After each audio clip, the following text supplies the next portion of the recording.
ये बड़ा important question है और इस टॉपिक के बारे में, पोटेंशियोमीटर के बारे में काफी कुछ इंफॉर्मेशन देता है। देखिए बेटा, ये जो प्राइमरी सर्किट है, नल डिफ्लेक्शन पे प्राइमरी सर्किट से सेकेंडरी सर्किट में कोई करंट नहीं आता है ना। मैंने ये जो टर्मिनल्स है, इन टर्मिनल्स को P और Q नाम दे दिया। एक P है और दूसरा Q है, तो ये जो टर्मिनल्स है इनको मैंने P और Q नाम दे दिया। इस वाले सर्किट में I करंट, ये जो करंट है ये I है और ये करंट नीचे नहीं आएगी। इसकी वजह से हमें A और C के बीच में पोटेंशियल डिफरेंस पता लगता है। तो आप बताइए कि A और C के बीच में पोटेंशियल डिफरेंस कितना है, कितना होता है बेटा A और C के बीच में पोटेंशियल डिफरेंस? अगर ये L के इक्वल है तो ये बैलेंसिंग लेंथ इसकी L है, KL, तो ये KL हो जाएगा, है ना। ठीक है, तो इसको याद रखना है और ये भी याद रखना है कि नल डिफ्लेक्शन पे, एट नल डिफ्लेक्शन, तो जब नल डिफ्लेक्शन होगा तो इस तरफ का पोटेंशियल डिफरेंस यानी कि P और Q के बीच का पोटेंशियल डिफरेंस किसके बराबर होगा? A और C के बीच के पोटेंशियल डिफरेंस के बराबर होगा। ठीक है, तो ऊपर जो है वो एक नोन सर्किट है। अब मुझे बताइए कि ये जो R2 और R3 है, क्या इसमें कोई करंट होगी? R2 और R3 जो रेजिस्टेंसेस हैं, क्या इनमें कोई करंट होगी बेटा?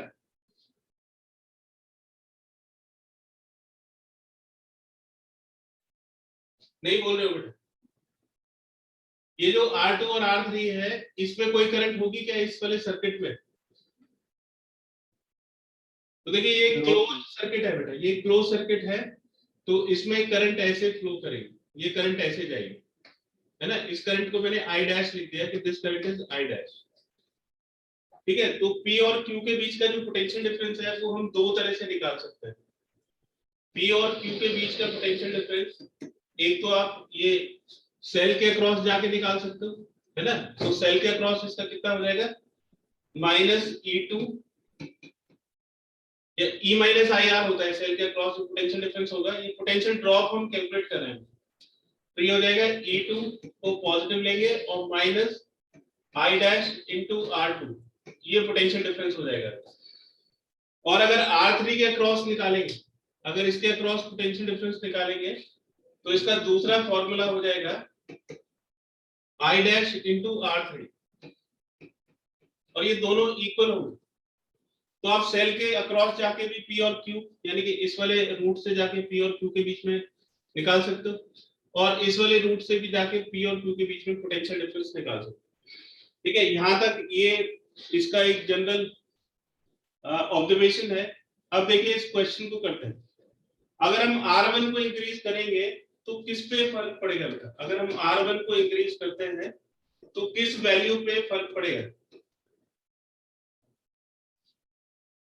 R1 प्राइमरी सर्किट का रेजिस्टेंस है, तो अगर आप प्राइमरी सर्किट के रेजिस्टेंस को इंक्रीज करते हो और सेल का ईएमएफ उतना ही रखते हो तो करंट पे फर्क पड़ेगा या नहीं?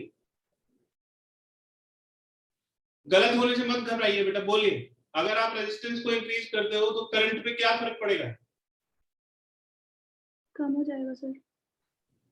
कम हो जाएगा। तो ये जो करंट है इस वाले सर्किट में, ये करंट कम हो जाएगी, करंट कम हो। करंट के कम होने से के पे क्या फर्क पड़ेगा? मतलब ये जो बैलेंसिंग, ये जो पोटेंशियल ग्रेडियंट है, करंट से इसका क्या रिलेशनशिप होता है? तो देखिए पोटेंशियल ग्रेडियंट की हम कैलकुलेशन करते हैं। पोटेंशियल ग्रेडियंट हो जाएगा K is equal to VAB divided by length AB। VAB कितना हो जाएगा? I into resistance AB divided by length AB। तो जैसे ही आप करंट को बढ़ाओगे तो ये करंट के डायरेक्टली प्रोपोर्शनल होता है। K is directly proportional to current. Current बढ़ेगी तो K भी बढ़ेगा, तो करंट के बढ़ने से K बढ़ गया, K इंक्रीज हो गया। ठीक है, हमको क्या चेक करना है कि बैलेंस पॉइंट किस तरफ जाएगा। बैलेंस पॉइंट C जो है वो B की तरफ जाएगा या A की तरफ? अगर लेंथ बढ़ेगी तो B की तरफ जाएगा, लेंथ घटेगी, बैलेंसिंग लेंथ घटेगी तो वो A की तरफ जाएगा। ठीक है, तो हमें L को बेसिकली चेक करना है। अब देखिए बैलेंसिंग लेंथ को चेक करना है बेटा। अगर बैलेंसिंग लेंथ बढ़ेगी तो ये जो पॉइंट है बैलेंस पॉइंट, ये राइट की तरफ शिफ्ट करेगा, मतलब B की तरफ। और अगर ये बैलेंसिंग लेंथ घटेगी तो जो बैलेंस पॉइंट है वो लेफ्ट की तरफ यानी कि ए की तरफ शिफ्ट करेगा। तो के इंक्रीज हो गया, यहां तक क्लियर है बेटा सभी को? Yes sir. के की वैल्यू इंक्रीज हो गई है ना। अब आप देखिए कि क्या वीपीक्यू इस केस में क्या वीपीक्यू भी चेंज होगा? क्या हम सेकेंडरी सर्किट में कोई चेंज कर रहे हैं? नहीं होगा। तो वीपी की क्यू जो है वो कांस्टेंट हो जाएगा है ना। इस कांस्टेंट वैल्यू को हमने v सपोज कर लिया कि इसकी वैल्यू v है, ठीक है। तो अब देखिए कि जो वीपीक्यू का जो वोल्टेज है वो किसके बराबर हो जाएगा? एसी के वोल्टेज के बराबर हो जाएगा। वीपीक्यू तो v हो गया, ये कांस्टेंट है, और ये KL हो गया। तो जो बैलेंसिंग लेंथ है उसका फॉर्मूला हो गया V/K। तो अब देखिए कि जो बैलेंसिंग लेंथ है V/K वो इंक्रीज होगा या डिक्रीज होगा, बताइए बेटा। K को तो हम इंक्रीज कर रहे हैं, तो K को इंक्रीज करने से बैलेंसिंग लेंथ पे क्या फर्क पड़ेगा बेटा? डिक्रीज। तो ये इसके इनवर्सली प्रोपोर्शनल है, तो बैलेंसिंग लेंथ कैसे हो जाएगी? डिक्रीज हो जाएगी। ये जो ब्रैकेट है ये L के लिए लिखा जा रहा है, तो L डिक्रीज हो जाएगा। तो अगर डिनोमिनेटर इंक्रीज होगा तो पूरी वैल्यू डिक्रीज हो जाएगी, यानी कि L कम हो जाएगा। तो L अगर कम हो गया तो इसका मतलब बैलेंस पॉइंट किस तरफ मूव करेगा बेटा? Left side. Point will shift towards A। तो ये A की तरफ शिफ्ट करेगा, ठीक है। आप थोड़े थोड़े इन्वॉल्व हुई है इस क्वेश्चन में। बस आपको क्या करना है कि इधर के वोल्टेज को इधर के वोल्टेज से कंपेयर करना है, देखना है कि उनका आपस में क्या रिलेशन होगा और उससे क्या फर्क पड़ेगा, ठीक है। ये फर्स्ट पार्ट हो गया बेटा। अब सेकंड पार्ट देखिए। सेकंड पार्ट में कहता है कि R2 को इंक्रीज कर देना। अगर आप R2 को इंक्रीज करोगे तो किस वैल्यू पे फर्क पड़ेगा बेटा? R2 रेजिस्टेंस को इंक्रीज करने से करंट पे फर्क पड़ता है, तो कौन सी करंट? सेकेंडरी सर्किट की I डैश कम हो गई या ज्यादा? कम। I डैश कम हो गई, ठीक है। I डैश का फर्क ये PQ के पोटेंशियल डिफरेंस पे पड़ेगा। तो हमें पोटेंशियल डिफरेंस किस वाले फॉर्मूले से यूज करना चाहिए? इस वाले फॉर्मूले से हम पोटेंशियल डिफरेंस निकालें या इस वाले फॉर्मूले से? तो जिससे हमें ये पता लग जाए कि पोटेंशियल डिफरेंस चेंज हो रहा है उस फॉर्मूले को यूज करेंगे, ठीक है। अब R2 और I डैश, R2 और I डैश क्या है? इसमें जो VPQ के दो फॉर्मूले दोनों को चेक करिए। VPQ is equal to E2 minus I dash into R2, और इसका दूसरा फॉर्मूला है VPQ is equal to I dash into R3। अब देखिए ऊपर वाला देखिए, R2 इंक्रीज हो रहा है, ये R2 जो है इंक्रीज हो रहा है और I डैश डिक्रीज हो रहा है। और नीचे वाला देखिए तो I डैश डिक्रीज हो रहा है और R3 में कोई चेंज नहीं। तो आप कौन से फॉर्मूले से VPQ के बारे में बता सकते हैं? इस वाले प्रोडक्ट को प्रिडिक्ट करिए, बताइए कि ये वैल्यू इंक्रीज होगी या डिक्रीज होगी? I dash into R2 increase होगा या डिक्रीज होगा? प्रिडिक्ट नहीं कर सकते। नहीं कर सकते, मतलब ये वाला फॉर्मूला हमारे काम नहीं आएगा, क्योंकि एक वैल्यू इंक्रीज हो रही है और एक वैल्यू डिक्रीज हो रही है, तो इसके बारे में हम कुछ नहीं बता सकते कि ये इंक्रीज होगा या डिक्रीज होगा। अब नीचे आ जाइए, जरा नीचे वाले फॉर्मूले को देखिए। I dash into R3, I dash कम हो रहा है तो VPQ पे क्या फर्क पड़ेगा? वो भी कम हो जाएगा, है ना, क्योंकि ये इसके डायरेक्टली प्रोपोर्शनल है, तो VPQ कम हो गया। करेक्ट है बेटा? अब देखिए जो VPQ है, VPQ वो VAC के बराबर होता है नल डिफ्लेक्शन पे, ठीक है। अब जो VPQ है VAC, AC के बीच में जो पोटेंशियल डिफरेंस है वो K इंटू L के बराबर है, ठीक है। तो बैलेंसिंग लेंथ क्या हो जाएगी? बैलेंसिंग लेंथ हो जाएगी VPQ डिवाइडेड बाय K। अब देखिए K तो कांस्टेंट है, K इज कांस्टेंट, इसमें ऊपर वाले सर्किट में तो हम कुछ कर नहीं रहे, तो ये वाली जो करंट है ये तो फिक्स्ड है ना, ऊपर वाले सर्किट में हम कुछ नहीं कर रहे, ठीक है। तो ये K कांस्टेंट हो गया और VPQ जो है वो डिक्रीज कर रहा है, VPQ डिक्रीज कर रहा है, तो बैलेंसिंग लेंथ पे क्या फर्क पड़ेगा बेटा? डिक्रीज होगी सर। जो बैलेंसिंग लेंथ है वो डिक्रीज हो जाएगी। डिक्रीज हो जाएगी तो C किस तरफ मूव करेगा बेटा? C will move towards P A A decrease हो रहा है, डिक्रीज हो रहा है तो ये ए की तरफ। समझ में आ रहा है बेटा?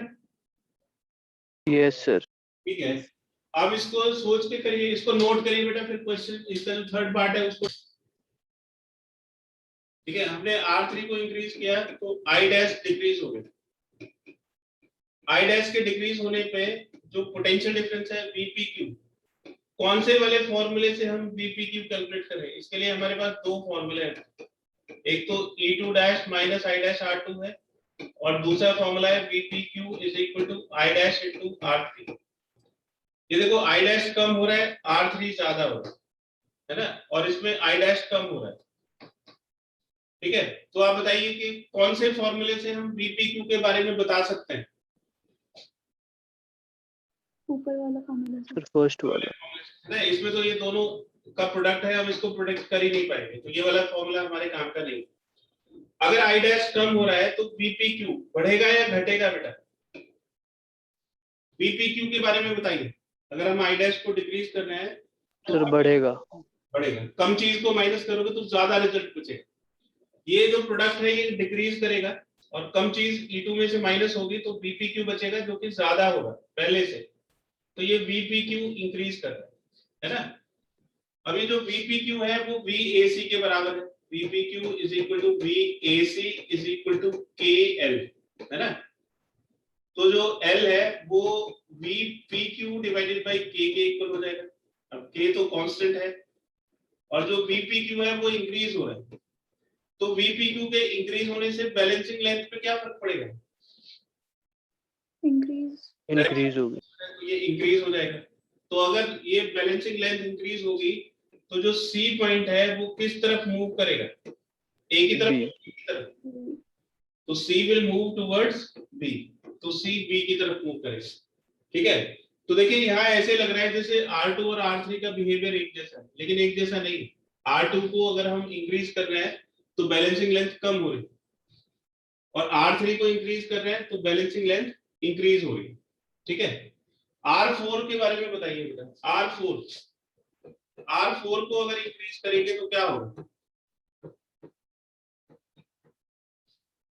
ठीक है, R4 में तो कोई करंट नहीं है बेटा, नल डिफ्लेक्शन के ऊपर R4 में कोई करंट नहीं होगा, है ना, तो no effect on balance point.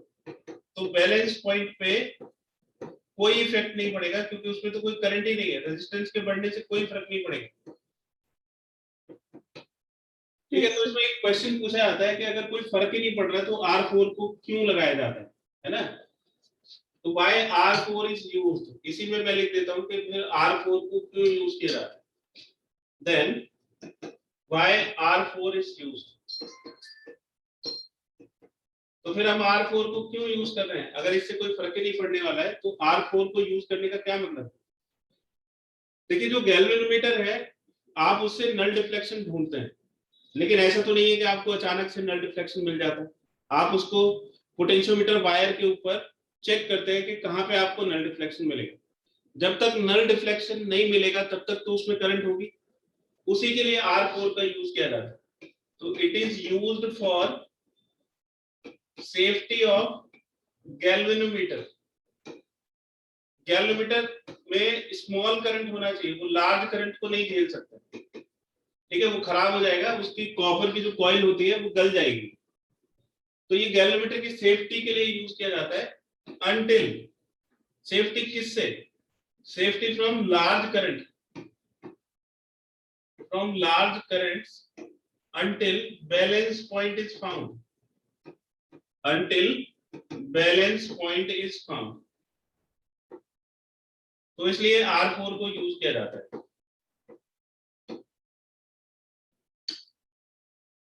इसको नोट करिए।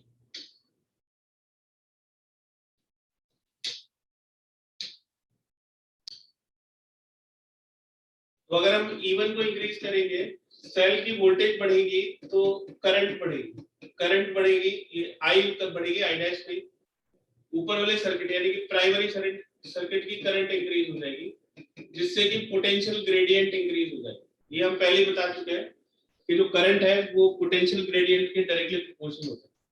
तो करंट इंक्रीज होगी तो पोटेंशियल ग्रेडियंट इंक्रीज होगी, और जो सेकेंडरी सर्किट का वोल्टेज है वो कांस्टेंट है, उसमें हम कोई चीज चेंज नहीं कर रहे, और ये किसके इक्वल होगा, VPQ नल पॉइंट पे, at null point VPQ VAC के बराबर हो जाएगा।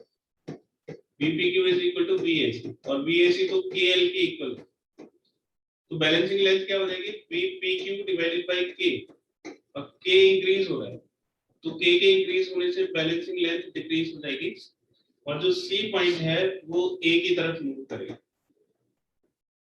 6 पार्ट देखिए, अगर आप E2 को इंक्रीज करेंगे तो E2 को इंक्रीज करने से जो नीचे वाले पार्ट के E2 को इंक्रीज करेंगे तो इसकी करंट बढ़ेगी, तो जो I है E2 को इंक्रीज करने से I डैश इंक्रीज हो जाएगा, I डैश को इंक्रीज करने से VPQ is equal to I dash into R3, है ना, तो जो पोटेंशियल डिफरेंस है वो भी इंक्रीज हो जाएगा, और पोटेंशियल डिफरेंस के इंक्रीज होने से VPQ is equal to VAC, that is equal to K into L, तो बैलेंसिंग लेंथ हो जाएगा VPQ डिवाइडेड बाय K। अगर VPQ बढ़ेगा और K कांस्टेंट है तो बैलेंसिंग लेंथ भी बढ़ जाएगी, और जो C पॉइंट है वो B की तरफ मूव करेगा। क्लियर है बेटा?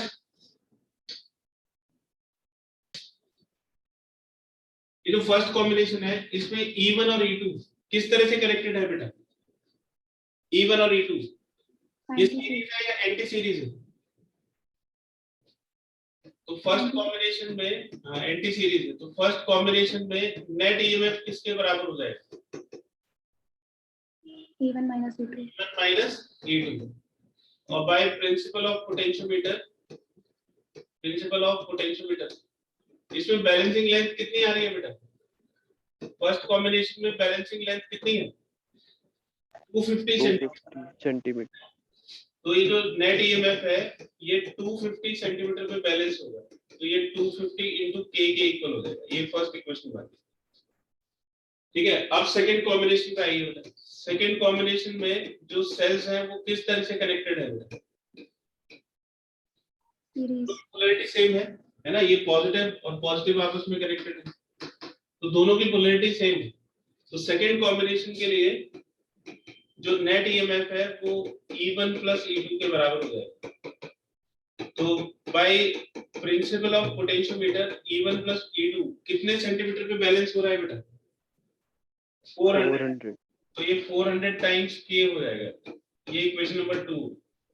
अब हमें E1 और E2 का रेशियो निकालना है, तो इन दोनों इक्वेशंस को डिवाइड कर दीजिए, तो ऊपर हो जाएगा E1 minus E2 और नीचे हो जाएगा E1 plus E2, ठीक है। तो ऊपर हो गया 250K और नीचे हो गया 400K। K से K कैंसिल, 5 से इसको डिवाइड कर दीजिए, 50 से डिवाइड कर दीजिए तो 5/8 आ जाए, क्रॉस मल्टीप्लाई करिए तो 8E1 minus 8E2 is equal to 5E1 plus 5E2। तो 8E1 minus 5E1 3E1 हो जाएगा, और 8 plus 5 13E2 हो जाएगा। तो E1 upon E2 किसके इक्वल हो जाएगा?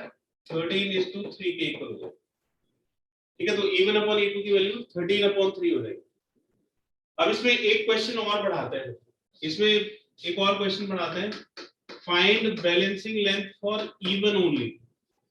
अगर इसमें सिर्फ E1 कनेक्ट किया जाए तो उसकी बैलेंसिंग लेंथ बताइए, लेंथ फॉर E1 ओनली। तो ये तो कॉम्बिनेशन के लिए बैलेंसिंग लेंथ दी हुई है 250 सेंटीमीटर और 400 सेंटीमीटर। अगर खाली एक ही सेल कनेक्ट करा जाए, मान लीजिए कि सिर्फ E1 कनेक्ट करा जाता है, तो उसकी बैलेंसिंग लेंथ क्या होगी? तो ये जो दोनों इक्वेशंस हैं इनमें से अगर E2 को एलिमिनेट कर दिया जाए तो E1 की बैलेंसिंग लेंथ आ सकती है। तो E2 को एलिमिनेट करने के लिए क्या करेंगे बेटा? ये फर्स्ट और सेकंड इक्वेशन को ऐड कर देंगे। तो अगर आप फर्स्ट और सेकंड इक्वेशन को ऐड कर दोगे तो ये E2 खत्म हो जाएगा, तो E1 आ जाएगा। E2 खत्म हो गया 2E1 और ये 650K आ गया, तो E1 की वैल्यू हो गई 325K, और इसको K into L से कंपेयर करोगे तो L हो जाएगा 325 सेंटीमीटर, ठीक है। तो अगर हम सिर्फ एक सेल लगाते हैं तो उसका पहले वाला सेल लगाते हैं तो उसका 325 सेंटीमीटर पे बैलेंस पॉइंट मिलेगा। E2 ओनली दूसरे वाले का कितनी सेंटीमीटर पे बैलेंसिंग लेंथ मिलेगी, है ना। तो देखिए E1 और E2 इसका रेशियो दिया हुआ है, E1 upon E2 is equal to 13:3। E1 की वैल्यू डाल दीजिए, E1 is 325K by E2 is equal to 13/3। तो E2 की वैल्यू आ जाएगी 325 इंटू 3 डिवाइडेड बाई 13K। ये E2 की वैल्यू हो जाएगी।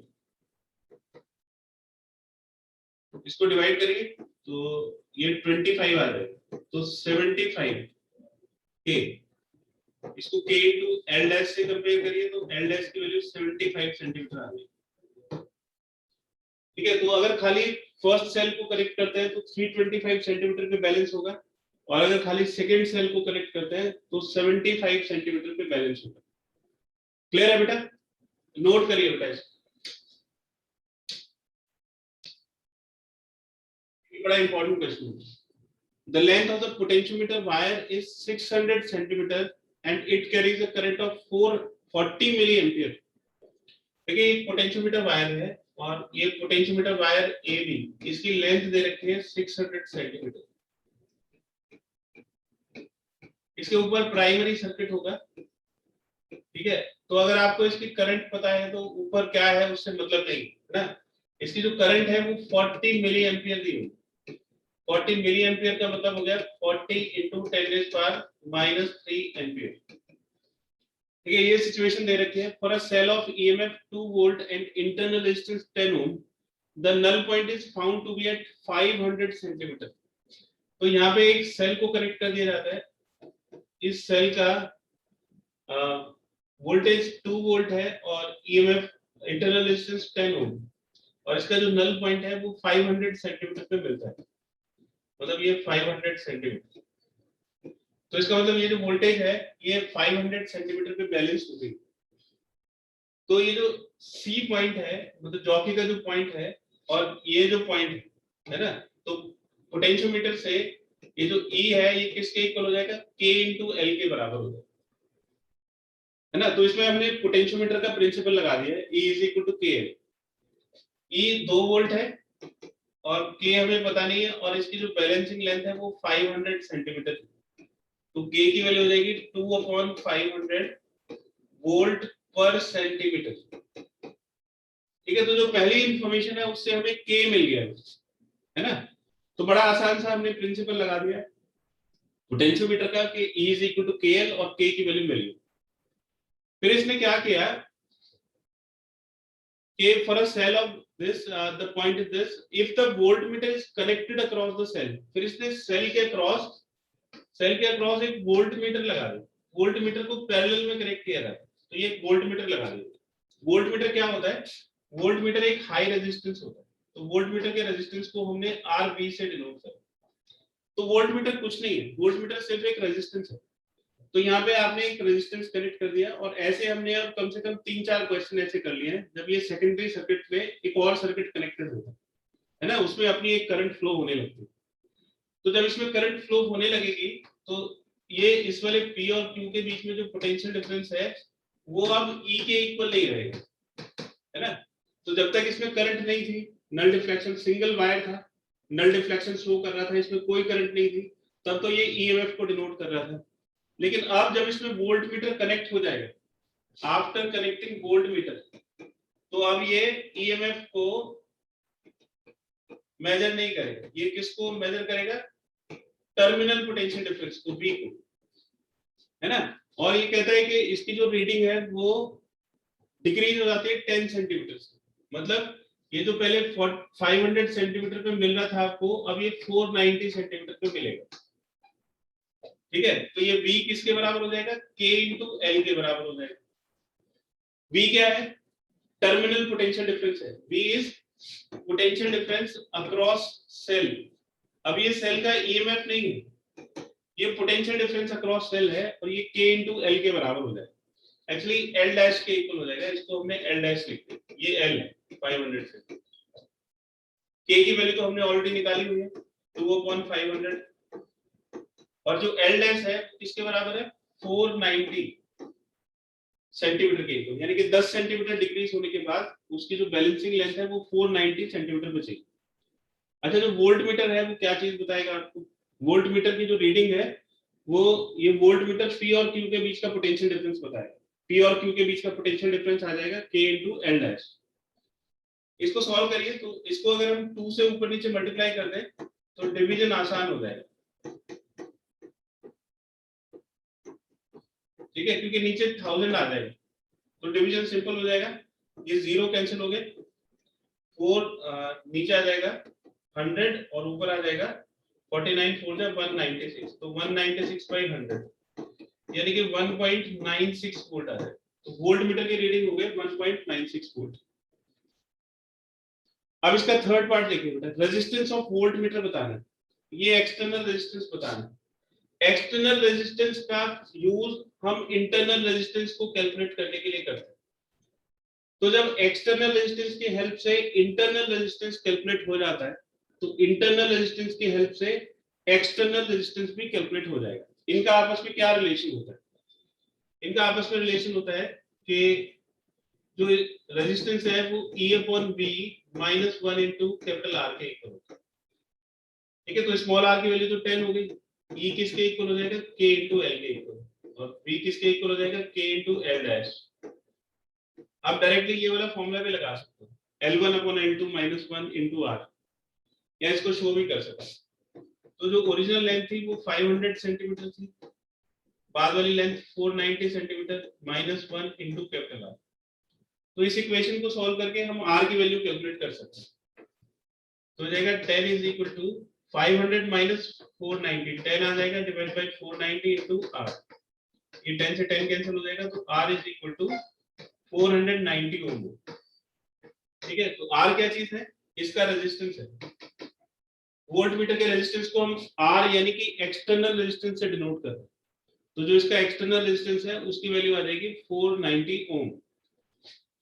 बड़ा इंपॉर्टेंट क्वेश्चन है, नोट करिए इसको।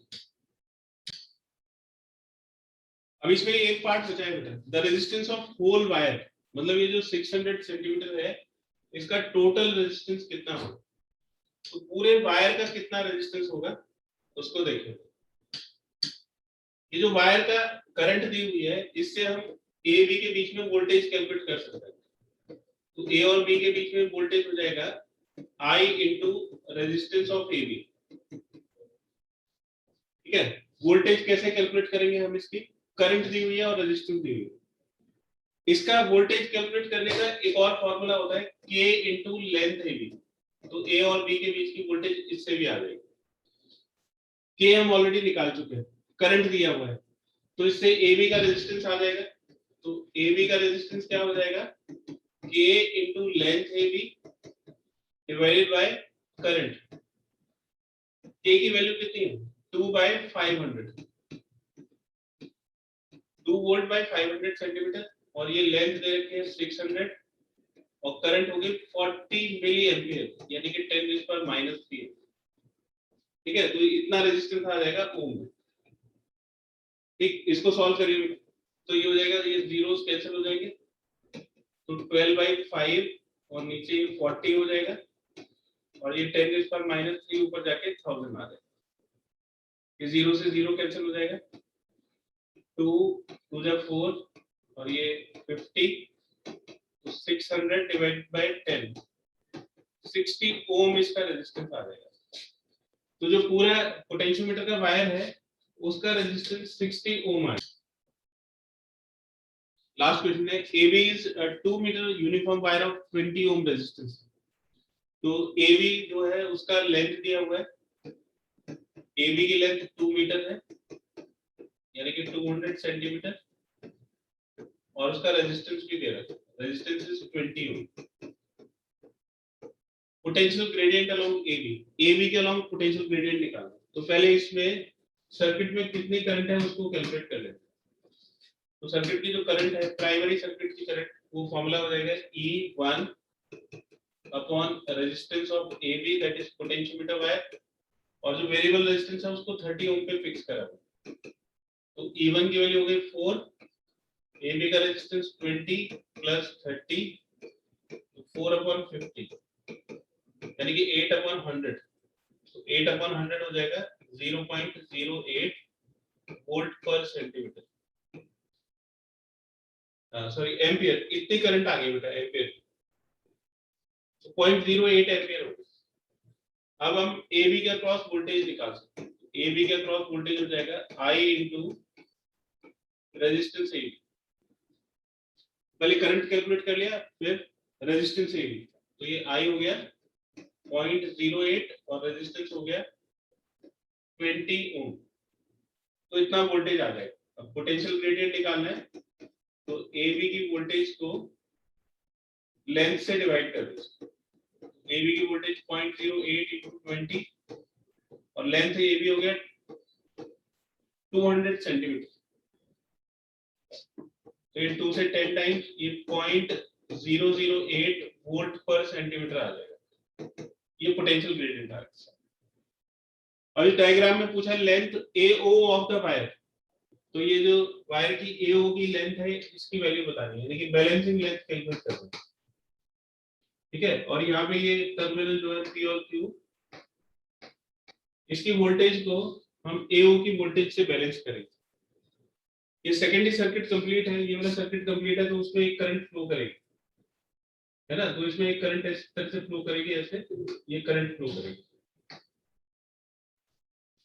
तो सेकेंडरी सर्किट में करंट फ्लो करेगी। हमें P और Q के बीच में रेजिस्टेंस कैलकुलेट करना है, P और Q के बीच में वोल्टेज कैलकुलेट करना है। तो पहले I डैश की वैल्यू निकालें, सेकेंडरी सर्किट की करंट निकालें, तो I डैश हो जाएगा EMF इज 3 वोल्ट और total resistance of the circuit 2.4 plus 0.6 3/3, तो सेकेंडरी सर्किट की जो करंट है वो 1 एम्पीयर। P और Q के बीच का पोटेंशियल डिफरेंस आप दो तरह से निकाल सकते हैं, तो सेल के क्रॉस जाके एक 2.4 ओम रेजिस्टेंस के क्रॉस जाके, तो PQ का पोटेंशियल डिफरेंस हमने निकाल लिया I डैश इनटू 2.4 ओम, तो ये I डैश 1 हो गया और ये 2.4 वोल्ट आ गया, तो PQ का क्रॉस वोल्टेज है वो 2.4 वोल्ट हो गया,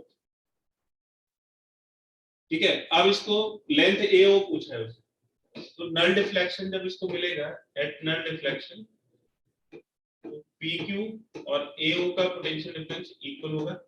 PQ का पोटेंशियल डिफरेंस 2.4 है और AO का पोटेंशियल डिफरेंस हो जाएगा K इंटू L, K की वैल्यू 0.008 L, तो L हो जाएगा 2.4 डिवाइड बाय 0.008, 2400 by 8 यानी कि 300 सेंटीमीटर आ रही है, तो बैलेंसिंग लेंथ 300 सेंटीमीटर पे आ रही है, लेकिन जो AB वायर है वो तो 2 मीटर का ही वायर है, मतलब 200 सेंटीमीटर का वायर, ठीक है। तो इसका मतलब है देयरफॉर बट जो पोटेंशियोमीटर वायर है वो सिर्फ 2 मीटर का है, wire is of 200 centimetre length, therefore null point can not be found, ठीक है, तो नल पॉइंट इसमें नहीं मिलेगा।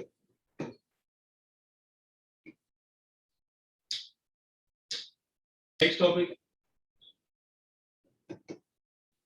नेक्स्ट है सेंसिटिविटी ऑफ पोटेंशियोमीटर।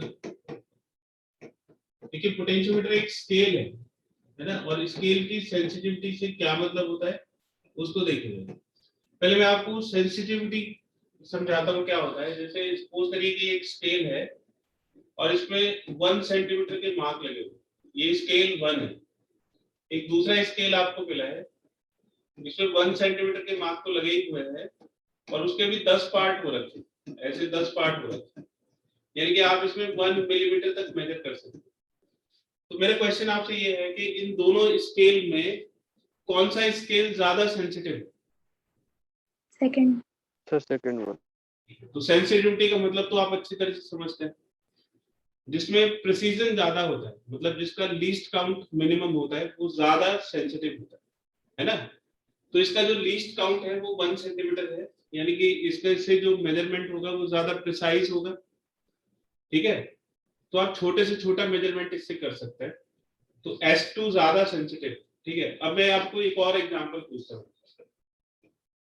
ये पोटेंशियोमीटर 1 है और इसका K दिया हुआ है, 0.01 वोल्ट पर सेंटीमीटर, ठीक है। और दूसरा पोटेंशियोमीटर है P2 और इसका K दिया हुआ है 0.02 वोल्ट पर सेंटीमीटर। तो इन दोनों में ज्यादा सेंसिटिव कौन है? कौन सा पोटेंशियोमीटर? पोटेंशियोमीटर वोल्टेज को मेजर करता है, तो वो भी एक स्केल है ना, एक मेजरिंग डिवाइस है। तो कौन, आप बताइए ना, ऊपर वाला तो आपने तुरंत बता दिया, नीचे वाले में इतना टाइम क्यों लगाना? ये 1 सेंटीमीटर में कितना वोल्ट मेजर कर रहा है? 0.01 वोल्ट। और ये 1 सेंटीमीटर में 0.02 वोल्ट मेजर कर रहा है। तो कौन सा ज्यादा सेंसिटिव हुआ? K2. ये P2 कैसे बेटा? इससे तो आप 0.02 वोल्ट मेजर करोगे 1 सेंटीमीटर में, और इससे कम तो इससे मेजर कर रहे हो ना बेटा? Yes, sir. Yes, sir. है ना? तो जिससे कम से कम मेजर कर सकते हो वो ज्यादा सेंसिटिव होगा, है ना। तो सेंसिटिविटी ऑफ पोटेंशियोमीटर किसके ऊपर डिपेंड करेगा? Least count. The less the value of K, the more sensitive is the potentiometer. The more sensitive is the potentiometer. तो K की वैल्यू के ऊपर डिपेंड करता है, क्योंकि पोटेंशियोमीटर K की वैल्यू के ऊपर ही सारा खेल खेलता है। तो K की वैल्यू जितनी कम से कम होगी, सेंसिटिविटी उतनी ज्यादा होगी। तो सेंसिटिविटी को हम एक फॉर्मूले से लिख सकते हैं। हम सेंसिटिविटी को लिख सकते हैं 1/K, है ना, और K की वैल्यू होती है V/L। तो ये L/V के इक्वल होता है। तो सेंसिटिविटी हो जाएगा L/V। सेंसिटिविटी को हम S से डिनोट करते हैं। तो सेंसिटिविटी की यूनिट क्या हो जाएगी? मीटर पर वोल्ट, ठीक है। तो अगर हम सेंसिटिविटी को एक फिजिकल क्वांटिटी बना दें तो उसकी यूनिट पोटेंशियोमीटर के केस में मीटर पर वोल्ट हो जाएगी। सेंसिटिविटी कैसे इंक्रीज करी जा सकती है? How can sensitivity of a potentiometer can be increased? तो इसके फॉर्मूले में ये बेटा, पोटेंशियोमीटर be increased।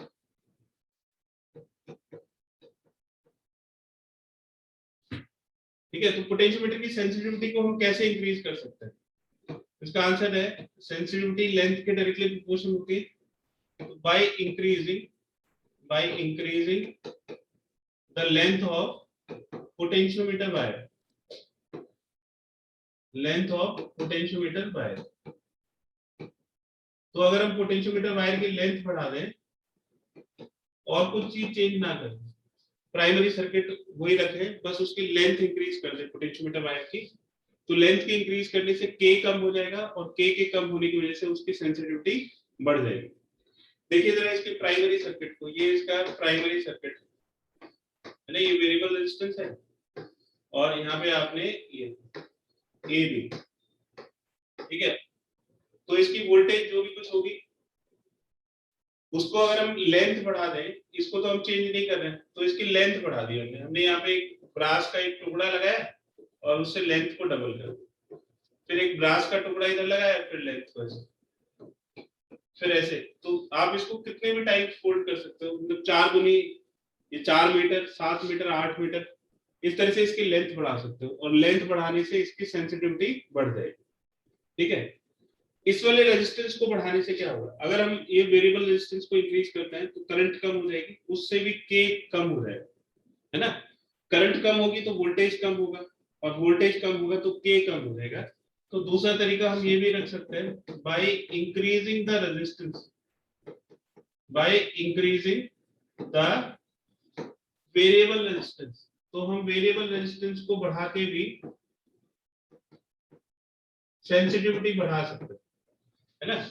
फिर से समझिए, ये जो वेरिएबल रेजिस्टेंस है अगर हम इसको बढ़ा देंगे तो करंट कम हो जाएगी, करंट के कम होने से AB के अक्रॉस वोल्टेज कम हो जाएगा और वोल्टेज के कम होने से K कम हो जाएगा और K के कम होने से सेंसिटिविटी बढ़ जाएगी। और किस तरह से हम इसकी वोल्टेज को कम कर सकते हैं? ये जो ड्राइविंग सेल है इसकी वोल्टेज को कम करके कर सकते हैं बाय डिक्रीजिंग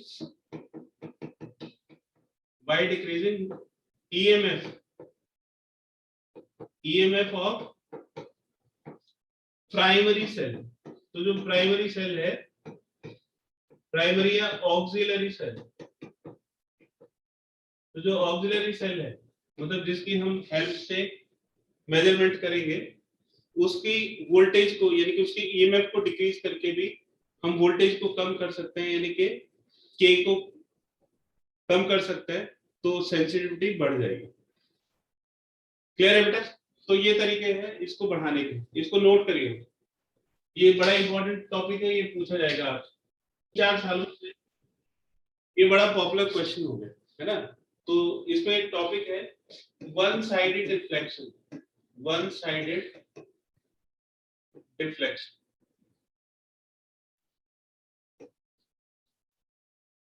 ऑफ गैल्वेनोमीटर। तो गैल्वेनोमीटर का जो पॉइंटर होता है उसका one sided deflection in potentiometer experiment. Potentiometer में वन साइडेड डिफ्लेक्शन क्या होता है पहले तो उसको समझो, ठीक है। तो इस एक्सपेरिमेंट को सोचिए कि ये एक सेल है, ये एक वेरिएबल रेजिस्टेंस है और यहाँ पे ये पोटेंशियोमीटर वायर हो, ठीक है, ए बी। अब यहाँ कि कोई पोटेंशियल डिफरेंस चेक कर रहे हो इधर से सी और डी के बीच का, किसी के भी अक्रॉस हो सकता है। आपने यहाँ पे गैल्वेनोमीटर लगाया है और आप क्या करते हो, डिफ्लेक्शन कैसे चेक करते हो, इधर ए की तरफ जाते है ना। ये मान लीजिए कि एम पॉइंट है, एम पॉइंट पे ये गैल्वेनोमीटर है, गैल्वेनोमीटर का ये 0 पॉइंटर। आप जब यहाँ पे एम पे गए तो आपको जो डिफ्लेक्शन है वो लेफ्ट साइड में दिखता है, डिफ्लेक्शन लेफ्ट साइड में दिखता है, ठीक है। फिर आपने क्या किया, बी के नजदीक गए तो आपको जो डिफ्लेक्शन है वो राइट साइड में दिखता है। तो इसका मतलब ये है कि जो करंट है 0 वो उसके बीच में ही कहीं होगा। तो आप ना तो अब एम के उस तरफ जाओगे राइट साइड में और ना एम के लेफ्ट साइड में जाओगे, क्योंकि आप श्योर हो गए कि भाई 0 तो बीच में पड़ेगा। फिर आपने तो ये हो गया टू साइडेड डिफ्लेक्शन। तो गैल्वेनोमीटर में टू साइडेड डिफ्लेक्शन होना चाहिए तभी आपको नल पॉइंट मिलेगा। फिर आप क्या गए कि और इधर गए यहाँ पे, तो ये इसके काफी क्लोज हो गए, ऐसे आ गए, है ना। तो फिर आप और थोड़ा एम की तरफ चलोगे और थोड़ा एम की तरफ चलोगे तो ये आपको नल पॉइंट मिल गया ओ, है ना, ये ओ नल पॉइंट मिल गया। तो इस तरह से आपको ये पता लग जाता है कि भाई अगर इधर डिफ्लेक्शन है इधर डिफ्लेक्शन है तो 0 उसके बीच में कहीं पे होगा, ठीक है। तो ये तो टू साइडेड डिफ्लेक्शन हो गया। अब वन साइडेड डिफ्लेक्शन दो तरीके के हो सकते हैं, है ना, two types of one sided deflection, ठीक है। तो two types of one sided deflection, ये जो वन साइडेड डिफ्लेक्शन है ये भी दो तरीके के होते हैं। मतलब 0 के एक ही तरफ डिफ्लेक्शन होगा, ये जो 0 है इसके या तो लेफ्ट में डिफ्लेक्शन होगा या राइट में होगा, लेकिन वो भी दो तरीके के होते हैं, ठीक है। जिसे हम ए से बी की तरफ जा रहे हैं, as we move from A to B, from A to B, तो ये जैसे 0 हो गया और जब हम ए से बी की तरफ चलेंगे जो डिफ्लेक्शन है ये एम से 0 की तरफ जा रहा है, 0 पॉइंट की तरफ जा रहा है। As we move from A to B, जैसे हम ए से बी की तरफ चल रहे हैं तो जो डिफ्लेक्शन है, deflection is moving, deflection is moving towards 0 of galvanometer. तो ये गैल्वेनोमीटर के 0 की तरफ मूव कर रहा है और बी पॉइंट पे पहुंचने के बाद ये गैल्वेनोमीटर के काफी नजदीक हो गए। At B, even at B, deflection is not 0. तो B पे जाने के बाद भी डिफ्लेक्शन 0 नहीं है। देखिए ये जैसे A के नजदीक हमने लगाया तो ये जैसे M पॉइंट है तो M पॉइंट पे डिफ्लेक्शन हमें यहाँ पे मिल गया। तो हम B की तरफ गए तो ये 0 की तरफ जा रहा है, मतलब ठीक है B की तरफ जाएंगे वोल्टेज बढ़ेगा तो वो नीचे वाले वोल्टेज के कंपेयर हो जाएगा। लेकिन यहाँ पे क्या सिचुएशन बन रही है कि आप जब बी पे पहुंच गए हो, बी पे पहुंचने के बाद भी आपको 0 डिफ्लेक्शन नहीं मिल रहा है। इसका मतलब ये जो ए बी का वोल्टेज है वो सी डी के वोल्टेज के इक्वल नहीं हो पा रहा है ना। तो ये वन साइडेड डिफ्लेक्शन है, ये 0 के ए की तरफ है तो इस तरह का डिफ्लेक्शन, वन साइडेड डिफ्लेक्शन होता है। तो उसका कॉज क्या होता है? तो उसका रीजन होता है कि ये जो सेकेंडरी सेल है, इसका वोल्टेज इसको कंपेयर नहीं कर पा रहा है, मतलब सीडी का वोल्टेज ज्यादा है। तो इसका कॉज है कि जो सेकेंडरी सर्किट का वोल्टेज है वो वोल्टेज ए बी के अक्रॉस ज्यादा होगा। ठीक है, मतलब इसका जो वोल्टेज है कम पड़ रहा है। तो इसको करेक्ट कैसे किया जा सकता है, इसका रेक्टिफिकेशन कैसे किया जा सकता है? तो इसका रेक्टिफिकेशन कैसे होगा? आपको वोल्टेज कौन सा बढ़ाना पड़ेगा? ये जो ए बी के अक्रॉस है ये वोल्टेज बढ़ाना पड़ेगा। और वो वोल्टेज बढ़ेगा कैसे? जब आप E1 का वोल्टेज बढ़ाओगे। तो इसका रेक्टिफिकेशन है by increasing the voltage of E1, the EMF of cell E1। तो जब E1 का EMF बढ़ेगा, जब ये E1 बढ़ेगा तो इसको भी वोल्टेज मिलेगा ज्यादा, और वो ज्यादा वोल्टेज इसको फिर कंपेयर कर पाएगा और B से पहले ही कहीं आपको नल पॉइंट मिल जाएगा। ठीक है, तो ये एक तरह का डिफ्लेक्शन होता है, वन साइडेड एक तरह का डिफ्लेक्शन। ठीक है, इसको नोट करिए।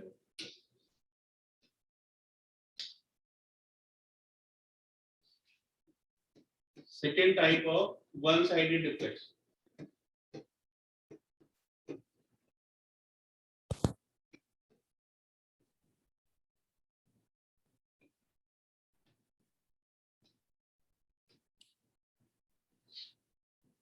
तो दूसरी टाइप देखिए बेटा, वन साइडेड डिफ्लेक्शन की दूसरी टाइप क्या हो सकती है?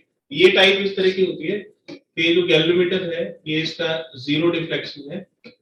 आप जैसे ए से बी की तरफ चलते हैं तो आप जीरो से और ज्यादा दूर होते चले जाते हैं। ये मान लो एम है और आप इससे दूर होते चले जा रहे हैं। तो आप जब ए से बी की तरफ चलते हैं तो जीरो से दूर होते चले जाते हैं। उसका कॉज क्या होता है? पहले आप जीरो की तरफ आ रहे थे, ए से बी की तरफ जा रहे थे तो जीरो की तरफ आ रहे थे, और अब ए से बी की तरफ जा रहे हैं तो जीरो से दूर हो रहे हैं, मतलब नल पॉइंट कभी मिलेगा ही नहीं। तो उसका रीजन क्या होता है कि जैसे ये पोटेंशियोमीटर वायर है ए बी, ठीक है, और आपने यहाँ पे एक सेल लगा दिया ऑपोजिट पोलैरिटी के साथ, मतलब इस तरह से नेगेटिव इधर और पॉजिटिव इधर, और फिर गैल्वेनोमीटर और फिर ये। तो देखिए ये हायर पोटेंशियल पे, ये लोअर पोटेंशियल पे होगा, ये लोअर पोटेंशियल पे, ये हायर पोटेंशियल पे। तो इस वाले सर्किट में केवीएल लगाएंगे बाय केवीएल। तो जब आप ए से इस तरफ चलेंगे तो ये वाला जो ईएमएफ है ई डैश, नेगेटिव पहले आया तो उसको पॉजिटिव लेंगे, और जब ऐसे चलेंगे तो इसका भी नेगेटिव पहले आएगा तो इसको भी पॉजिटिव लेंगे। तो ये V AC is equal to 0। ये दोनों एक दूसरे को सपोर्ट कर रहे हैं, है ना? तो जो नेट ईएमएफ है वो कभी जीरो हो ही नहीं पाएगा, क्योंकि ये भी पॉजिटिव है, ये भी पॉजिटिव है, तो नेट ईएमएफ जीरो, मतलब नॉट पॉसिबल। ठीक है, तो इस तरह का डिफ्लेक्शन जब आप ए से बी की तरफ जाते हैं, when we move from A to B, तो जब आप ए पॉइंट से बी पॉइंट की तरफ चलेंगे, मतलब हायर से लोअर पोटेंशियल की तरफ चलेंगे, तो आपका पोटेंशियल ड्रॉप जो है वो बढ़ेगा और इसके नजदीक पहुंचेगा, तो आप जीरो के नजदीक आएंगे। लेकिन हो रहा है उल्टा, आप जैसे ए से बी की तरफ जा रहे हैं तो और जीरो से दूर होते चले जा रहे हैं। इसका ये मतलब है कि ये इसको बैलेंस नहीं कर रहा है, ये इसको सपोर्ट कर रहा है, मतलब दोनों एक ही तरफ ऐड होते चले जा रहे हैं, है ना? तो जब हम ए से बी की तरफ जाते हैं, we move away from null deflection. ठीक है, तो ये दूसरी तरह का क्या हो गया बेटा? दूसरा तरह का वन साइडेड डिफ्लेक्शन हो गया। और इसका कॉज क्या होता है? इसका कॉज होता है wrong connection of secondary cell. तो जो सेकेंडरी सेल है उसका कनेक्शन गलत कर लिया। ठीक है, गलत कनेक्शन क्या है? Positive negative and is connected to point A, positive of primary cell। तो प्राइमरी सेल का जो पॉजिटिव पॉइंट होगा, मतलब जो हायर पोटेंशियल वाला पॉइंट होगा, उससे आपने लोअर पोटेंशियल वाला पॉइंट कनेक्ट कर दिया सेल। रेक्टिफिकेशन क्या है इसका? इसको करेक्ट कैसे करोगे? तो रेक्टिफिकेशन है change the polarity of secondary cell. change the polarity of secondary cell.